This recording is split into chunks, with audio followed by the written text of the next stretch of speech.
Yeah, thanks for that, Ryan. I was also working on the software along with Ryan, so let's actually just get straight into it.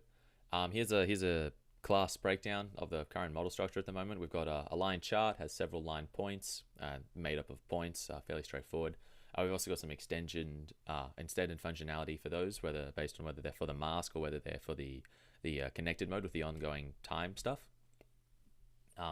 Got edited and saving the mask going at the moment, so let's just see. I'm just left clicking here at the moment, just adding points on the upper mask.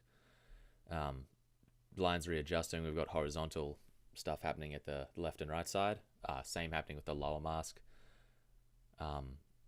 Yeah, it actually also works if you click on the points not in left or right order. See there, like it's just auto sorting them at the end, so not really a big ask.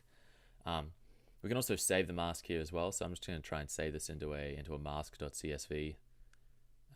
Obviously the name doesn't matter, but yeah, just going with that, and let's actually check out what's in there.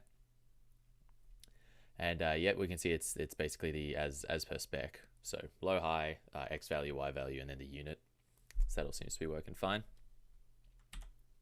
You can also load that mask file. So I've just blown that mask up file a bit so we can actually see it now, and let's just try and load it. So mask.csv, let's load that. Cool, and we can see that's the same file, the same mask. Sorry, I just had open. Everything's still editable. Just removed a point there. So let's see what happens if we slightly misconfigure this file. Just going to replace one of those highs with one of the lows with a testy.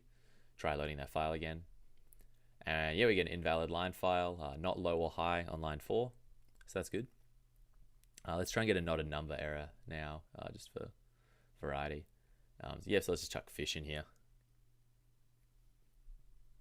Cool. If we try and load this file now, let's see what we get. Yep, invalid line file, not a number on line 3. So yep, awesome. That seems to be working fine as well. And finally, I've got the mask intersection checking the upper and lower bounds.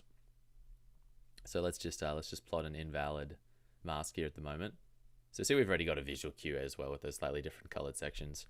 Obviously the coloring in general needs a bit of styling, but we can see there I try to check the mask and the bounds intersect. So if we momentarily fix that and put the lower one down, we get a valid mask. Awesome. So this isn't quite actually finished at the moment, because at the moment it's only checking for intersection points, right? And so if you put the entire lower region above the upper region with no crossover, it actually doesn't detect that at the moment. So still thinking of a good way of doing that. I need to sort that out. I need to set up a global controller as well. Everything's kind of just sitting there. It's not quite clean. We need to collate all the different sections as well into one place. That comes into just designing and implementing a good UX as well for the user, make so it's easy to step through everything as you go. And finally, if we get done with all of that, hit the fun part, get some CSS, get some styling in there, and make it look pretty acceptable. Yep, thanks. I'll pass on to Bryce now.